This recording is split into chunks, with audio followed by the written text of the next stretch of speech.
welcome to the Clinton Chamber Exchange. I'm your host, Lauren Crossman-Nanoff. I'm also the president of the Clinton Area Chamber of Commerce. And I'd like to welcome you to our first ever episode of the Clinton Chamber Exchange. Today we have Jodi Breidel from Wheat Community Connections joining us.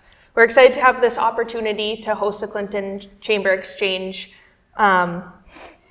to inform our audiences about local businesses and organizations in the area and also put a face to the name of the organization or business. So Jodi, thank you for joining us today. Thank you so much. It's an honor and privilege to be number one. Number one. You don't get to say that often, so I'm going to use it and abuse it.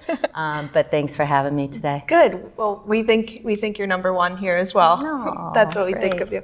So, for those of you who don't know, what is Wheat Community Connections? That is a very good question. So Wheat Community Connections is an organization that stands for Wachusett Health Education Action Team.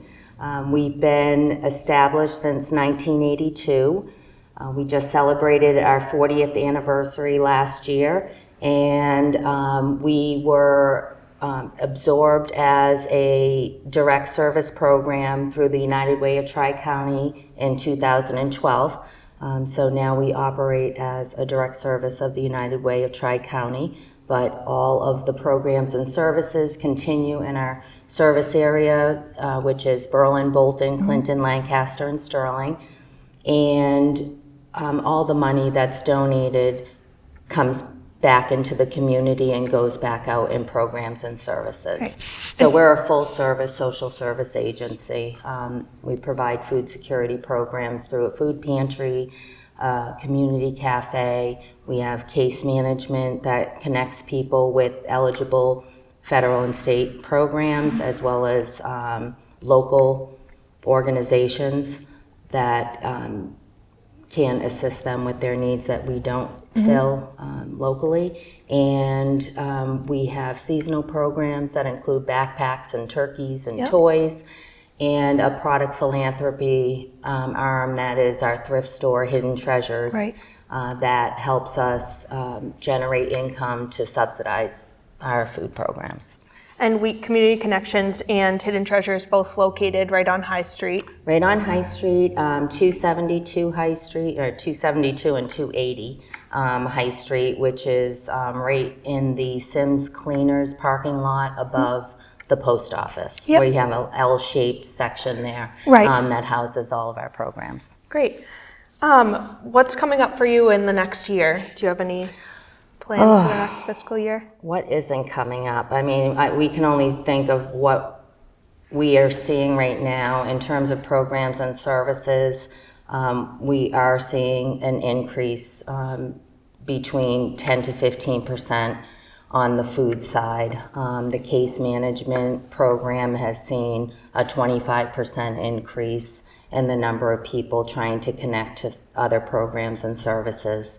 And so we're planning in advance to be able to keep up with that momentum in terms of trying to get ahead. Those are the emergency services. We're also connecting with partnership programs and community partners that we have to come in and do training and development for our clientele to kind of get them to the next level. So one of the programs we're looking at right now would provide for partnership with the Polis Center and also Mass Hire and the Career Center, and we would have we would recruit clients to the program.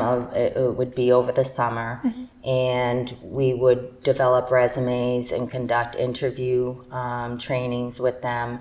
We would then place them at Wheat through an internship and pay them a stipend for that experience, with the understanding that we would provide them with a reference afterwards and a soft handoff to the Mass Hire folks in the Career Center so that they can start to dig into searching for employment. And there's also another track with the Polis Center through funding they have, which would sign folks up interested in human services after they've done work in our organization to then move on to a 6-week training program that the Polis Center has available for them in human services. So we're as far as programming and services, we're trying to keep up with the demand and then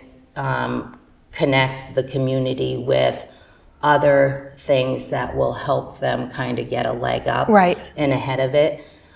We also have an exciting building project that we've been working on over the last year, and really through the opportunity that was presented through the Worcester Chamber and the Clinton Chamber, we were able to connect with Mass Development that we have secured a $4.2 million bond from, which is exciting. Yes. And we are actually going through Clinton Savings Bank for that program. And then the United Way is providing $1 million for the project. So we already have a $5.2 million budget to go towards the project. It's really to secure our own future. I mean, we look at the high costs of rent and utilities and, just the cost of living in general. And we've been held hostage by a lot of landlords, not so much in a negative way, but just because of the volatility. We've had to, endure a lot of those increases as well. We have absorbed an increase of our rent has doubled in the last 3 years. So that's when our needs, and we want more of that money to go into programs and services. So the idea around providing a forever home for weak community connections is that we can use our money that we would typically pay for rent and put it into an asset that's going to work for us. And it would be something that would house all of our wraparound services that I just described with an expansion on training and development space. And we would include housing on the 4th floor. So it would be a four floor building on High Street by the time it was put together. Good. Yeah, so, I've seen plans for it that you've shown us, and I know you've been talking about it for a few years now. Yeah, so I'm really happy that the chamber could make those connections for you. And you said the forever home, so it was really nice hearing those two key words put in play, because it is such an asset to have in this community, right in our downtown too. Thank you. I know that different businesses and organizations get involved volunteering on a monthly basis. Families too. You have a strong volunteer aspect there. A lot of people, high volume, but I imagine you always need more. We always need volunteers. Last year we had nearly, I think it was 8,600, a little over 8,600 hours that were donated to us through volunteer time. Right. And that is almost about 900 volunteers. But we always have things to do. We are open Monday through Saturday. Our program hours vary within those days, but there's typically a volunteer opportunity between 9:30 and 6:30, Monday through Friday, and then Saturday 9:30 to 4:30. Okay. So if folks have time during the day, that's usually where we're a little bit lighter with the volunteers. Okay, so that's the biggest void there. So if there are any retirees or folks that have a different schedule where they have open mornings, we'd love to have them. It could be a quick hit. An hour or 2 hours really goes a long way. You feel like you accomplished something. You get to see firsthand what you're contributing to, which I think makes such a huge difference. people don't have a lot of time these days, so we want to make it productive and meaningful. And it's a good way to kind of boost yourself up and help your community at the same time. Right, and it's fun. I know you have a good staff down there, volunteered in the kitchen getting meals out several times. Is it Shelley? Shelley. Yeah, it's a lot of fun. Yeah, she makes it fun. Yeah, she really does. She's really amazing. Good job. Yeah, you have some good employees behind you too. Thank you. Yeah. How, if people want to volunteer, organizations want to volunteer, what's the best way for them to get connected with you? They can call, you can call us directly, 508-370-4943. You can go on our web page, which is www.uwotc.org/wheat. That's a mouthful.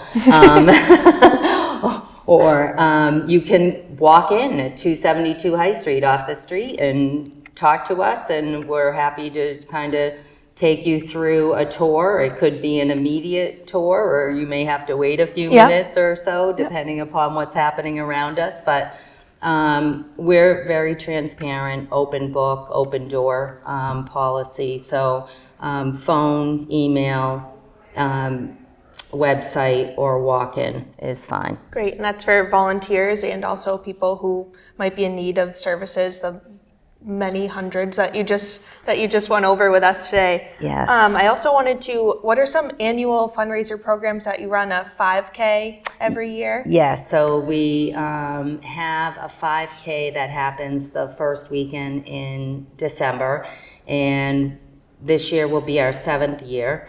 We hold it at Breakaway Billiards. They're our location sponsor. They're awesome, and the place is so nice to spread out in. Yes. We have grown every single year, and it is just a fun way to kick off the holidays. People dress up, and we have raffles, and we have very generous donors who provide us with raffles to give out to folks, and we give out prizes for the top runners and in 8 different categories, age groups. So that's one of them. And then that's our primary fundraiser. We also have periods throughout the year. For example, right now we're doing Hope for Hunger campaign, because typically our donations, our food donations, drop in the summer. Oh. Yeah. And then they start to ramp up over as we get closer to the major holidays, which would be Thanksgiving and Christmas. Right, okay. We send out mailers, we do social media requests, and we also do email marketing for folks to donate online or send checks in to We directly. Okay, that's good to know too, if you don't have the time to volunteer, that donations to the food pantry are always welcome. Yes. They can be restricted to any program that somebody wishes to, has a passion for. They can be unrestricted, but either way, they stay within the community. Right. I think is really the message that people should know. And, we served 10,169 people last year. Almost 800 of those, we had 800 new families. Wow. Out of almost 4,000 families that we serve. So we have the information. You can see the impact if you come in, and even if you're not volunteering, I always tell people, if you want to just stop by and see what happens, right. Feel free to come in, because we want it to be a community place, place where people just feel comfortable. Yeah, I agree. Well, that's all we have time for today, but we got a lot packed in there. So we did. Thanks for joining us. Thank you so much. I appreciate your time. Great. Thank you, everyone. Thank you.